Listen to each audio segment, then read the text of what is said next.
Hi, everyone. My name is Dr. Lamis Hamdan. I'm the founder of the clean beauty skincare line, Shifa. And here with my guest, the fabulous Aditi Rao Hydri. My guest needs no introduction, of course. Hailing from royal lineage, she's a trained classical dancer and has impressively worked with both the South and with Bollywood film greats. Aditi Rao Hydri, welcome. We're happy to have you. Very happy to be here, Dr. Hamdan. We'll be talking about holistic beauty rituals that are based on clean ingredients and possibly even have been passed through generations and generations. I want to know, what was your impression of clean beauty growing up?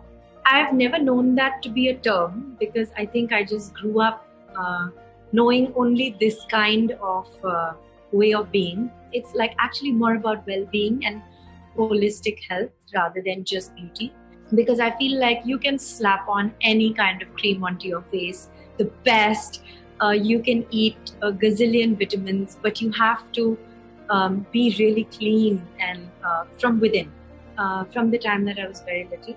So my mother specifically, even more than my grandmother, brought me up on natural medicine, just making things in the kitchen and giving them to me. Skin is dry, use full fat milk. If it's feeling oily, then use yogurt, or rose water or aloe, as mixers for whatever it is that you're putting in your face. And pretty much like my mom says that if you can eat it, you can put it on your face. Not maybe brinjal and okra, but pretty much the rest. Now, one thing that caught my eye, Aditi, is that you are a classical dancer. So as a dancer, how do you take care of your body? Are there any specific body oils you use, or any bathing or hot baths that you take? Something that I've done since I was a child. My dance teacher insisted on it, which is massages, which are very important, especially for dancers, because it's so important to release muscles.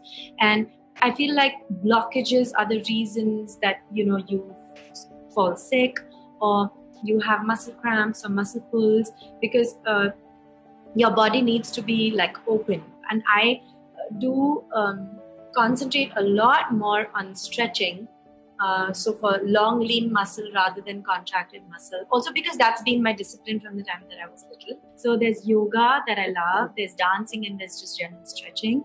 And then if you talk about like beauty rituals, then my mother used to get this done for me when I was small. It's also really good for exfoliation and you don't get like hair on your body. Please tell us. If we do something that doesn't give us hair is something we really need. It's called Uptan in India, and it's a mix of various different things, pulse powders and cream and milk and turmeric, orange peel, like whatever concoction that whoever wants to make, and a lot of oil. And then you put it on the skin and you exfoliate the skin with it. And it's really good. Even today, like all my friends laugh at me and they say that I bathe with soup and I put palak in my bath, because I'm like, I don't want to use soap unless I went into like some kind of mine. Yeah, soap is too drying. It disrupts the natural pH of your skin. I think that, the issue with us is that maybe we became too clean without, and we don't need to. We're actually hurting, like we're hurting our hair, we're hurting our skin by perhaps being a little bit too clean. Did anything change when you became an actress? Because you have stage makeup on for long hours. I would like to specifically know, how do you take off makeup at the end of a working day? I quite often get asked about my skincare routine, and I don't really have one. So even with removing makeup, there are days when I feel like I need to use, one of those, whatever they call it, I don't know, those waters. Micellar waters, yes. Micellar waters, one of those. But there are also days when I just use coconut oil on my face. It really depends on how my skin is feeling and what I feel that my skin needs. If it's dry, I'll do something else. If I'm in a cold climate, I'll do something else. I love that because as a doctor, I get asked a lot, what should I do? How much of this should I use? What should I use first? And I always say it really depends on what your skin needs at that moment. But I have to say, I have a ritual, and at night, I always take off my makeup or whatever I have using double cleansing. So I cleanse twice. It's just very fine. It gives just the right amounts of exfoliate. And you know what's great? You put it in the wash and you wash it with your whites, so you reuse it. I end up using cotton, but this is a better option. Now, you also mentioned that you take a lot of things internally. Your skin is your biggest organ, so it does get affected with what you eat. So are there any herbal teas that are in your repertoire that you love using a lot? So I go through phases. I don't do the same thing every day. I'm not a great routine person. Sometimes in the morning I'll have aloe vera. Sometimes I'll have a mix of like Indian gooseberry and amla and ginger and like stuff like that, and make like a tea out of that. Sometimes I'll just have like cinnamon water or saunf ka pani. And people are horrified at the amounts of ghee that I eat. Like I eat bowls of ghee, literally. Wow. I can eat a whole katori of ghee in a day. I don't know what is happening with my cholesterol. That seems to be fine.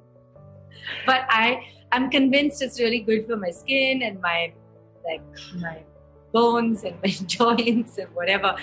That's amazing. I actually think that you're a treasure trove of herbal remedies. So I suffer from insomnia. So I take ashwagandha, half a teaspoon of a powder a day. And I wanted to ask, how is your sleep? Do you suffer from, sleep issues or? So lucky. I put my head on my pillow and I'm out. 8 hours is perfect for me. I'm rested, I'm awake, and my face is not like this. If I sleep like 10 and 12 hours, I wake up with a football of a face. So what do you do when you wake up with a football of the face? So I usually have like warm water. Then I splash ice cold water on my face, and I have kelp. And Absolutely. Also any kind of anti-inflammatory like turmeric. So all these things help. And I always take cold showers. When I was shooting in places like Ladakh and Serbia, where it was -8 and -17, I would start with a warm shower and be gentle on myself, and then I would put a freezing cold shower, and then I would be like, and it helps me deal with the cold. So I tend to have a cold shower because I think it's also good for my metabolism. It's good for the skin, and it's very refreshing. A lot of people here and in India suffer from pigmentation issues because we're under the hot sun. Turmeric, lemon, and yogurt. The yogurt sort of calms the skin. Did you try lemon and you found that it was too harsh for your skin? So I find lemon a little harsh for my skin. So I would put in something like maybe even orange juice, or I would maybe add, if I was putting in lemon, I would possibly add a little either aloe vera or atta, because that calms the skin and it's good for sensitive skin too. So here you go, the recipe for lightening any skin pigmentation. Now, I want to know, again, being an actress, really, your face is your commodity, so you have to take good care of it. What happens, and I think it happens rarely with you, but what happens if you get that emergency pimple? What do you do about it? I have one just now, actually. Yeah, right in the middle, like it's like a bindi, a tiny one, but I have it. I have sandalwood and water, or rose water, or even aloe, and I put it just on the spot of it, and today it's gone. I love sandalwood because it's antibacterial, antifungal, and aloe helps with any scarring that may or may not happen because of the pimple. And how is it being an actress where everything is criticized? How do you deal with it?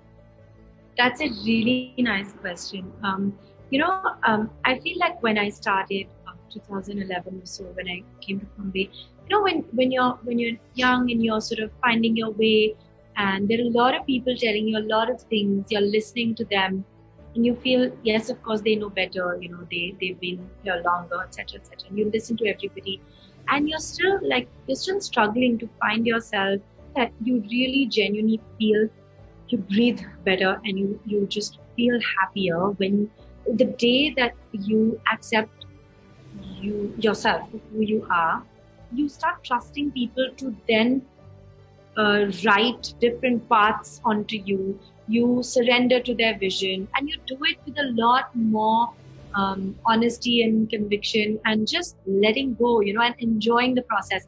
Wow. I wish I had your level of, I guess, consciousness when I was your age. I think gratitude is very powerful, and it shows through your skin. When someone is happy, it shows. Do you do any sort of meditation or deep breathing techniques? Okay. So my mother says that, my mother does, and she says that it would be so good for me. But I don't feel it at the moment. But I do see the value. Mm-hmm. I see how people glow when they meditate. Because it's just so beautiful. When I get to it, I will. But I do, because of yoga, I've learned various breathing exercises, and meditation is basically, I think it's about like your breath, like being one with your breath. But to me, dancing and singing is a kind of meditation. You know what I love about you, Aditi, is the fact that it really is about moderation and about what feels authentic to you, not necessarily what everyone else is doing. And that takes a lot of self-esteem. And don't you think holistic health is really about having good self-esteem and loving yourself and being kind to yourself and not being too judgmental to yourself? So before we say goodbye, Aditi, and it has been just so wonderful talking to you. I've learned so much. I know. Likewise. Thank you. Why don't we end this session with a pranayam? It's the alternate nostril breathing. Anulom Vilom, yes. And this is one of the breathing techniques that I think everyone can do, because it balances the three doshas. Sit comfortably. You don't necessarily have to be cross-legged. You can sit comfortably, and you place your left hand in the chin mudra, which is basically like this, okay? And you place it on your lap. Your right hand should be in the Nasakagra Mudra, and it's basically just the first two fingers down, okay? And you're basically going to use your thumb and your ring finger. Exactly. Close the right nostril and breathe out through our left. And then you're going to breathe in through the left. Close the left nostril, open the right, exhale through the right. Breathe in through the right, close the right, open the left, breathe out through the left, breathe in through the left again. That's amazing. You are a wealth of knowledge when it comes to, honestly, and I think we should thank your mother and your grandmother for all this wealth of knowledge that you have kindly shared with us. It has been truly a pleasure speaking to you. You're a beautiful soul inside and out, and it was an absolute pleasure. Nice to meet you, Aditi.